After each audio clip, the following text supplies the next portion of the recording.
Okay, today we're going to be removing the radiator to get to the upper power valve, which, as you can see, is stuck back in there where you see that one bolt. That's the upper power valve assembly. We're going to pull out the power valve and clean that one today. First, we need to remove the radiator. This here, 10mm wrench on the top of the radiator to open that up. Then the other part, as we follow around here, are going to be the removal of two bolts, both 10mm. This one here, and then this upper one right here.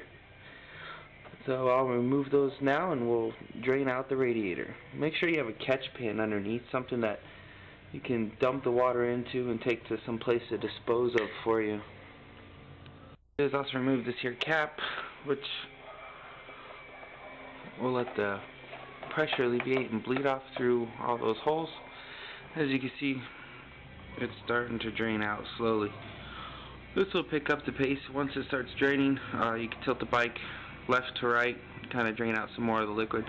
But mainly we want to get a lot of it out of the system, so when we remove the radiator, we won't have a flood falling onto the floor.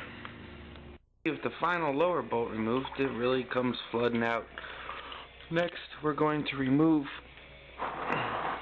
the radiator hoses from the radiator. That would be this hose here, and any other hose that's connected to it. I think there's one on the other side. Actually, there's not one connected on the other side. If there is, we'll remove that one too. I haven't really looked. We'll remove this hose, and that will allow us to get some of the radiator off and remove the superfluous parts from it too. Finally removed the radiator. There was another hose up there. I used one of the factory aprilia clamps, which I haven't had much luck putting these things back together ever. So if you have luck doing it, great. If not, go get yourself a regular hose clamp and call it good. Next thing we're going to remove are these 4 screws, which cover the power valve assembly itself. So that's what we'll do next. As you can see by my motorcycle, it's hard to tell in this darkness, but there is an awful lot of grease and oil mix up in this area here where the power valve assembly is. So hopefully we can pull that out and find out what's going on in there. Okay, as you can see, I removed all the extra stuff on the outside of the housing. That would be this part here. All those bolts and things look the same as this one that we've done earlier. I took a picture of the alignment of the spring so you'll be able to figure out how it goes back in. Next, we have to remove this shaft, which is held in by a kind of, I don't have a very good light, but there's a little tiny set screw on this shaft right about there. And that set screw is the one that's responsible for holding that shaft in. So we're going to remove that. It's going to be hard, to say the least.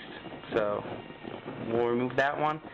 Then there's 3 screws in there, and that's the 3 screws everybody talks about where you need an impact hammer. So in order to get the first one, the retainer off, to get this part out here, I had to use the impact hammer on that. So odds are we'll have to use the impact hammer on the 3 screws that are in this housing as well. Hopefully we can get to the one up top because of this cross beam blocking it. The ones down in here and here should be no problem. Okay, there you can see what I'm talking about a little bit easier. I did remove one of the bolts. You can probably see down into the sump down there.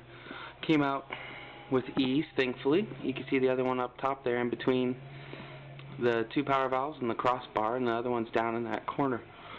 The area is really dirty. You can see all the dirt and grime and muck. You can see all the dirt and grime and muck that came off the other parts. So we're going to clean this area up. Hopefully it won't be so bad.